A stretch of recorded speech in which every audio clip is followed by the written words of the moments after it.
சூரியன் மறைஞ்சாலும் மீண்டும் உதிக்கும். அதுபோல தான் சிம்ம ராசிக்காரங்க நீங்களும். எந்த இடத்துல விழுந்தீங்களோ அந்த இடத்துலயே ஜெயிச்சு காட்டணும் அப்படிங்கிற வெறி அதிகமாக இருக்கும். கிழக்கு தோன்றி மேற்கு மறையிற சூரியன் போல தான் இந்த சிம்ம ராசிக்காரங்களும். வாழ்க்கையில் எப்பவுமே தன்னோட வெற்றிக்காக ஓடோடி உழைக்கக்கூடியவங்களா இருப்பீங்க. மனசாட்சிக்கு முக்கியத்துவம் தருவீங்க. உங்களை யாரும் நீங்கள் இருக்கிற இடத்துல உங்களை கண்டுக்கல, உங்களை மதிக்கல அப்படின்னா அதை பெருசாக எடுத்துக்கவே மாட்டீங்க. ஏன்னா தன்னுடைய செயல் எப்பவுமே வெற்றி வாய்ப்பை தரும். நான் பேச மாட்டேன், என்னோட வெற்றி பேசும் அப்படின்னு செயலால் சாதிச்சு காட்டுறவங்களா தான் சிம்மராசிக்காரங்க நீங்கள் இருக்கீங்க. ஆனால் உங்களோட தன்மானத்துக்கு ஒரு இடத்துல இழுக்கு வருது அப்படின்னா அவங்கள சும்மாவும் விட மாட்டீங்க. பார்க்குறதுக்கு அமைதியாக இருப்பீங்க, ஆனால் கோபம் வந்துச்சு அப்படின்னா சிம்மம் போல் கர்ஜனை செஞ்சுடுவீங்க. உங்கள் தோற்றங்களே பாருங்கள் கம்பீரமாக இருக்கும். உங்கள் சொல், செயல், நடத்தை இது எல்லாமே ஒரு வித கம்பீரத்தோடு காட்சியளிக்கும். 12 ராசியிலுமே ஒரு அதி அற்புதமாக இந்த ராசின்னு சொல்லலாம் இந்த சிம்ம ராசியை.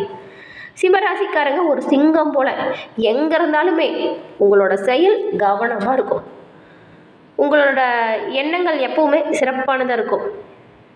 உங்களுடைய ப்ரீசென்ஸ் இருக்குல்ல, அது எல்லோருமே ஃபீல் பண்ணுவாங்க. நீங்கள் பிறக்கும் பொழுது தலைமைத்துவத்துக்கான ஆளாக பிறந்திருப்பீங்க. உங்ககிட்ட இருக்கக்கூடிய கோபம், உங்களோட செயல் மற்றவங்களுக்கு கொஞ்சம் ஈகோவை அதிகரிக்கிறது போல் இருக்கும். ஈகோ பிடிச்ச மாதிரி இருக்கு அப்படின்னு சொல்லுவாங்க. ஆனால் அது கண்டிப்பாக ஈகோவே இல்லைங்க, அது உங்களோட செல்ஃப் ரெஸ்பெக்ட். அதை எங்கேயுமே விட்டு தர மாட்டீங்க. நீங்கள் விழுந்தாலும் மீண்டும் எழுந்து நிற்கக்கூடிய சக்தி கொண்டவங்களா இருக்கீங்க. யாராச்சும் உங்களை இந்த அண்டர்ரைஸ் பண்ணுறாங்கன்னு சொல்லுவாங்கள்ல, அப்படி பண்ணால் கூட அது உங்களோட மிஸ்டேக்கே இல்லைங்க. நீங்கள் உங்கள் கான்ஃபிடென்ஸ் லெவல்ஸில் அதிகமாக கவனம் செலுத்துங்க. யார் எப்பேற்பட்ட செயலை செஞ்சாலும் சரி உங்களை அசைக்கவே முடியாது. இவ்வளவு அது அற்புதம் வாய்ந்த சிவராசி. உங்களுக்கு இப்போது இந்த மாதத்தோட கிரக சூழல் எப்படி அமைஞ்சிருக்கு, இந்த மாத சூழல் உங்களோட வாழ்க்கையில் என்ன மாதிரியான மாற்றத்தை கொடுக்க போகுது, அதாவது இந்த மாத கிரக நிலைகளால் உங்களோட வாழ்க்கையில் ஏற்படக்கூடிய நல்லதென்ன கெட்டதென்ன அப்படிங்கிற ஒரு முழுமையான தகவலையும் தான் உங்களுக்காக இப்போ இந்த பதிவில் நாங்கள் சொல்லியிருக்கோம். இந்த பதிவை சிம்மராசிக்காரங்க பொறுத்த வரைக்கும் ஒரு பயனுள்ள பதிவுன்னு கூட சொல்லலாம். ஸோ ஸ்கிப் பண்ணாமல் முழுமையாக பாருங்கள். நீங்கள் இப்போ தான் ஃபஸ்ட் டைம் நம்ம சேனலை பார்க்குறீங்க அப்படின்னா மறக்காமல் சேனலை சப்ஸ்கிரைபும் பண்ணிக்கோங்க. சிம்மராசி அப்படின்னு சொல்லும்போது நீங்கள் எப்பொழுதும் எல்லோருக்குமே உங்களோட சொல்லாலும் சரி செயலாலும் சரி கஷ்டம் வரக்கூடாது, துன்பம் வரக்கூடாது அப்படின்னு நினச்சி தான் எந்த ஒரு விஷயத்தையும் செய்வீங்க. ஆனால் மற்றவங்களோட சொல்லோ செயலோ உங்களுக்கு நிறைய பாதிப்பு கொடுத்துருக்கும் இல்லையா? அந்த பாதிப்பு நீங்குமா, கடந்த கால பிரச்சனைகள் முடியுமா அப்படின்னு ஒரு எண்ணத்தில் இருக்க உங்களுக்கு இந்த மாத அமைப்பால் என்ன மாதிரியான மாற்றங்கள் வந்திருக்கு அப்படிங்கிறத வாங்க இப்போ விரிவாக பார்க்கலாம். இந்த சிம்மம் அப்படின்னு சொல்லும்போது சூரியனை ராசி அதிபதியாக கொண்டவங்க. சூரியன் எப்படி 12 நவகிரகத்துக்கும் தலைமை கிரகமாக இருக்குது, அதுபோல தான் நீங்களுமே உங்களோட வாழ்க்கையில் செயல்படுவீங்க. உங்கள் ராசிக்கு நீங்கள் வெள்ளிக்கிழமையில் சிவபெருமான் வழிபாடு செய்கிறது சிறப்பான உயர்வை தரக்கூடிய வழிபாடு. தொடர்ந்து வெள்ளிக்கிழமையில் நெய் தீபம் போட்டு சிவபெருமானை வழிபடுங்க. அதுக்கப்புறம் சிவபெருமான் ஆலயத்தை 11 முறை சுற்றி ஓம் நமச்சிவாயா போற்றி அப்படிங்கிற மந்திரத்தை உச்சரித்து வழிபடுங்க. கண்டிப்பாக நல்லது நடக்கும், தொட்டது தொடங்கும். வாழ்க்கையில் நிறைய பிரச்சனை இருக்கா, அது பாருங்க தீரும். உங்களுக்கு சிவபெருமான் பிடிக்கும் அப்படின்னா ஓம் நமசிவாயா போற்றி அப்படிங்கிற மந்திரத்தை இப்போ கூட நம்ம சேனல் கமெண்ட் பாக்ஸில் 3 முறை பதிவு பண்ணுங்கள். உங்களோட எண்ணம் ஈடேறும், தொட்டது தொலங்கும், நினச்சது நடக்கும். எப்படின்னா உங்களுக்கு வாழ்த்துக்களையும் நாங்கள் தெரிவிச்சுக்கிட்டு உங்களுக்காக இறைவன்கிட்ட நாங்கள் பிரார்த்தனையும் செஞ்சுக்கிறோம். அதனால தான் சொன்னோம். அதுக்கப்புறம் ரொம்பவுமே பிரச்சனை இருக்குது, தொட்டதெல்லாம் பிரச்சனை, வாழ்க்கையில் நிம்மதி அப்படிங்கிறது இல்லவே இல்லை அப்படின்னு நினைக்கிறீங்களா? அதுக்குமே தீர்வு இருக்குது. எப்படின்னு கேட்குறீங்களா? உங்களுடைய ஜனனகால ஜாதக அமைப்பால். ஆமாங்க, ஒரு மனுஷனோட வாழ்க்கையில் தீர்க்க முடியாத பிரச்சனை அப்படிங்கிறது கண்டிப்பாக இருக்காது. இறை வழிபாட்டால் அந்த பிரச்சனைக்கு தீர்வும் காணலாம். மனசார நம்பி அந்த ஒரு விஷயத்தையும் செய்யணும். அதே போல தான் உங்கள் ஜனனகால ஜாதக அமைப்புமே. ஏன்னா ஒரு ஒருத்தருக்கும் ஜாதகம் மாறும். உங்கள் ஜாதகத்தில் கிரக சூழல் எப்படி இருக்குது, ஏன் உங்களுக்கு இந்த பிரச்சனை வந்துச்சு அப்படிங்கிறத தெரிஞ்சுக்கிட்டாலே அதுக்கான தீர்வையும் தெரிஞ்சுக்கலாம் இல்லையா? அதுக்கு தான் டிஸ்கிரிப்ஷனில் பாருங்கள் ஜோதிடரோட நம்பர் கொடுத்துருக்கோம். நீங்கள் எங்கே இருந்தாலும் சரி ஃபோன் பண்ணாலே போதும். ஜோதக அமைப்பால் உங்களோட வாழ்க்கையில் நீங்கள் தீர்க்க முடியாத பிரச்சனைக்கும் எளிய முறையில் தீர்வை பெறலாம். அது அற்புதமாக அமைஞ்சிருக்கு இந்த ஒரு வாய்ப்பு. இதை தவற விடாமல் நீங்கள் பயன்படுத்திக்கணும். தவற விட்டிங்கன்னா கண்டிப்பாக வருத்தப்படுவீங்க. ஏன்னா இவங்கக்கிட்ட நிறைய பேர் ஜாதகம் பார்த்து இப்போ அவங்களோட வாழ்க்கையில் சிறப்பான உயர்வை கண்டதாக சொல்லியிருக்காங்க. அதனால தான் சொல்கிறோம். இவங்க விஐபி ஜோதிடர் தாங்க. அதனால் அப்பாயின்மெண்ட் பேஸில் தான் நீங்கள் ஜாதகம் பார்க்குற மாதிரி இருக்கும். கால் பண்ணுங்கள், உடனே அப்பாயின்மெண்ட் போட்டு உங்களுக்கான ஒரு சரியான தீர்வையும் சரியான வாழ்க்கையும் நோக்கிய பயணத்தை அடி எடுத்து வைங்க. உங்களுக்கு கிரக சூழல் முதல்ல எப்படி அமைஞ்சிருக்கு அப்படிங்கிறத நாம் இப்போ முதல்ல பார்க்கலாம். கிரக நிலை அப்படின்னு பார்க்கும்போது உங்கள் ராசியில் பாருங்கள் கேது வராரு, சுகஸ்தானத்தில் சந்திரன், கலசரஸ்தானத்தில் ராகு, அடுத்த ஸ்தானம் அஷ்டமஸ்தானம், அங்கே சனி, பாக்கியஸ்தானத்தில் செவ்வாய், அதுக்கு அடுத்து தொழில்ஸ்தானத்தில் சூரியன், லாபஸ்தானத்தில் புதன் சுக்கிரன், அயன சைன போகஸ்தானத்தில் குரு. இந்த கிரக சூழலில் சில மாற்றங்கள் இந்த மாதம் நடக்கும். அது எப்படின்னா, சுக்கிர பகவான் பாக்கியஸ்தானத்துலேருந்து தொழில்ஸ்தானத்துக்கு போகிறாரு, சூரிய பகவான் தொழில்ஸ்தானத்துலேருந்து லாபஸ்தானத்துக்கு போகிறாரு, அதுக்கப்புறம் செவ்வாய் பகவான் பாக்கியஸ்தானத்துலேருந்து தொழில்ஸ்தானத்துக்கு மாறி வராரு. இந்த கிரக நிலைகளாலும் கிரக சூழலாலும் உங்களோட வாழ்க்கையில் இந்த மாதம் ஏற்படக்கூடிய பலன்கள் அப்படிங்கிறது இப்போ நம்ம விரிவாக பார்க்க போகிறோம். மற்றவங்க கிட்ட இருந்து மாறுபட்டு தனித்தன்மையோடு செயலாற்றக்கூடிய ஒரு பிறப்பிலேயே சிறப்பான இயல்பு கொண்ட குணம் கொண்ட இந்த சிம்மராசிக்காரங்களுக்கு பொறுத்த வரைக்கும் இந்த மாதம் நீங்கள் பாருங்கள், இப்போ இருக்கிறத விடவே இந்த மாதம் இன்னும் சுறுசுறுப்பாக செயல்படுவீங்க. இந்த மாதம் உடல்நிலையில் இருந்த பிரச்சனை பின்னடைவு நீங்கி உடல்நிலை நல்ல ஒரு ஆரோக்கியத்தை பெறும். மருத்துவ செலவு குறைவதற்கு நிறையவே வாய்ப்பு இருக்குது.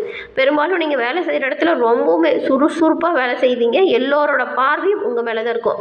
உங்கள் மேலதிகாரிகள் கூட கூப்பிட்டு உங்களை பாராட்டுற அளவுக்கு உங்கள் வேலையில் சிறப்பு ஏற்படும்.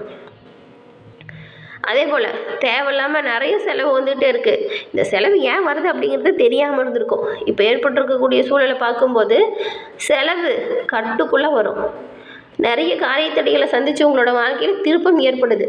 எப்படின்னா, இந்த மாதம் இது வரைக்கும் ஏற்பட்ட காரியத்தடைகள் விலகும். இனி காரியத்தடை வராமல் உங்களோட வாழ்க்கை சிறப்பானதாக மாறும். சிம்பிளாக சொல்லணும் அப்படின்னா, தொட்டதெல்லாம் தொடங்கும். அதனால் கவனமாக செயல்பட்டால் நல்லது. உங்கள் தந்தையோட உடல் நலத்தில் அக்கறை செலுத்தணும். சின்னதாக உடல் உபாதை வருது அப்படின்னா உடனடியாக மருத்துவர் அணுகி மருத்துவம் பார்த்துக்கிறது ரொம்ப ரொம்ப நல்லது. கொடுக்கல் வாங்கல கவனமாக செயல்படுங்க. தொழில் வியாபாரத்தை பொறுத்த வரைக்கும் கொஞ்சம் மெத்தனமான போக்கு இருக்கும். ஆனாலும் பாருங்கள், பணவரத்து நல்லாயிருக்கும். உங்களோட பொருட்களை அனுப்பி வைக்கும் பொழுது கவனமாக அனுப்பி வைக்கணும். உத்தியோகத்தில் இருக்கிற உங்களுக்கு இது வரைக்கும் அலைச்சல் இருந்திருக்கும், இப்போ அலைச்சல் குறைஞ்சிருக்கும். உத்தியோகம் தொடர்பாக கொஞ்சம் இடமாற்றங்களும் வரலாம். கேட்ட பதவி உயர்வு, நினச்ச ஊதிய உயர்வு இதை பெறக்கூடிய அமைப்பு இருக்குது. அதான் சொன்னல, கொடுக்குற வேலையை சிறப்பாக செஞ்சாலே அதுக்கான பலனை நீங்கள் பெறலாம்ல. அதுதான் வெளிநாடு போகணும், வெளிநாடு போய் படிக்கணும், வெளிநாடு போய் வேலை செய்யணும் அப்படின்னு வெளிநாடு சம்மந்தப்பட்ட விஷயங்கள்லையுமே இந்த மாதம் நல்ல ஒரு முன்னேற்றம் ஏற்படுது. இதுக்கு முன்னாடி குடும்பத்தில் பிரச்சனைகளை சந்தித்து வந்த உங்களுக்கு குடும்பத்தில் இருந்த பிரச்சனை இப்போ குறையும். ஒரேடியாக குறையாது, கொஞ்சம் கொஞ்சமாக குறையும். ஒருத்தரோட செயல்கள்லையுமே அந்த மாற்றத்தை நீங்கள் பெறுவீங்க. அதுக்கப்புறம் கணவன் மனைவிக்கிடையே இது வரைக்கும் ஏதாவது வாக்குவாதமோ சண்டை சச்சலோ சில பூசல்கள்லாம் இருந்திருக்கும். மனம் விட்டு பேசி எடுங்க, நல்ல முடிவு வரும் உங்களுக்குள்ள. ஏன்னா இப்போ ஒற்றுமை அதிகரிக்கக்கூடிய காலமாக இது அமைஞ்சிருக்கு. உறவினர்களுக்காக நீங்கள் அவங்களோட விருப்பம் இல்லாத காரியத்தில் தலையிடாமல் தவிர்க்க பாருங்கள். ஏன்னா தேவையில்லாமல் ஒருத்தங்க ஹெல்ப்போ அவங்களோட சூழ்நிலைகளையோ சொல்லாத போது நம்ம தெரிஞ்சுக்கிட்டு அதுக்கு ரியாக்ட் பண்ணுறது தப்பு. அமைதியாக இருந்துக்கோங்க. அவங்களோட விருப்பம் இல்லாமல் அவங்களோட சொந்த விஷயத்தில் தலையிடாதீங்க. கேதுவோட சஞ்சாரம் உங்களுக்கு கொஞ்சம் இந்த மாதம் ஆன்மீகத்தில் நாட்டத்தை அதிகரித்து தருது. பெண்களை பொறுத்த வரைக்கும் தடைப்பட்ட காரியம் இப்போ ஒவ்வொன்றா நல்லபடியாக நடக்கும். கொடுக்கல் வாங்கல கவனமாக இருக்கணும். பணவரத்து குறையெல்லாம் கவலைப்படாதீங்க, நிரந்தரமான குறைவில்லை, வருமானம் இருக்குது. அரசியல்வாதிகளுக்கு பொறுத்த வரைக்கும் சங்கடம் உங்களை விட்டு கொஞ்சம் கொஞ்சமாக குறைய தொடங்குது. எதிர்கட்சிக்காரங்க உங்களை பற்றி குறை சொல்கிறத குறைச்சிக்குவாங்க. தொண்டர்கள் உங்களுக்கு பக்கபலமாக இருப்பாங்க. தொண்டர்கள் உங்கள் பெருமைகள் பற்றி புரிந்து கொள்வாங்க. கட்சி மேலத்தோட ஆதரவுமே உங்களுக்கு பக்கபலமாக இருக்கும். கட்சியோட ஆதரவோட மனதிற்கினிய பொறுப்புகளை ஏற்பீங்க. கலைத்துறையில் இருக்கிற நீங்கள் திறமைக்கேற்ற புகழும் அதே போல் கௌரவமும் இப்போ கிடைக்கும். பண வரவில் நல்ல ஒரு முன்னேற்றம் வருது. நண்பர்கள் மூலம் தக்க சமயத்தில் தேவையான உதவிகளும் கிடைக்குது. அமைதியாக செயலாற்றினா நன்மையை பெறலாம். கலைஞர்களை பொறுத்த வரைக்கும் உங்கள் திறமைக்கேற்ற புகழ் அதிகரிக்குது, கௌரவம் கிடைக்கிது. அதனால் கவனமாக செயல்படுங்க. கூட இருக்கிறவங்ககிட்ட விட்டு கொடுத்து அனுசரித்து போகிறது நல்லது. மகம் நட்சத்திரக்காரங்களை பொறுத்த வரைக்கும் இந்த மாதம் கேட்ட இடத்துல கடன் கிடைக்கும். தனியார் வேலையில் இருக்கிறவங்களுக்குமே சின்னதாக வாக்குவாதம் வேலை செய்கிற இடத்துல வரலாம். அதை தவிர்க்க பாருங்கள். வரவுக்கேற்ற செலவு வந்துக்கிட்டே இருக்கும். நிதி விஷயத்தில் கவனமாக்கணும். பூர நட்சத்திரக்காரங்களுக்கு இந்த மாதம் தடை தாமதம் விலகுது. எதிர்பார்த்தபடி எதுவும் நடக்கும். இழுபறியாக இருந்த நிலை மாறும். உத்திரம் 1ஆம் பாதம் கொண்ட உங்களுக்கு இந்த மாதம் கைக்கு எட்டி எல்லா வாய்ப்புகளையுமே சிறப்பாக பயன்படுத்திக்கிட்டால் கண்டிப்பாக முன்னேற்ற பாதையில் போகலாம். அது அற்புதமாக அமைஞ்சிருக்கிற இந்த காலகட்டத்தை சரியாக பயன்படுத்திக்கிறது ரொம்ப ரொம்ப நல்லது. அதே போல் எந்த ஒரு விஷயமா இருந்தாலும் சரி தீர்க்கமாக ஆலோசனை செஞ்சு முடிவெடுக்கிறது நல்லது. குடும்பத்தில் இருக்கிறவங்ககிட்டையுமே அந்த விஷயத்துக்கான கலந்துரையாடி நீங்கள் முடிவு பண்ணுறது நல்லது. காரிய அனுகூலம் இதனால் நீங்கள் பெறலாம். இந்த மாதம் வரக்கூடிய நன்மை அதிகரிக்கும், தீமை விலகும். பிரதோஷ காலத்தில் நந்தீஸ்வரனையும் சிவபெருமானையும் வணங்கி வருவதால் எல்லா வகையிலுமே நன்மைகளை நீங்கள் பெறலாம். எதிர்பார்த்த காரியங்கள் எல்லாமே நீங்கள் நினச்சது போல் திருப்திகரமாக நடந்து முடியும் இறைவனின் பரிபூரண அருளாலும்.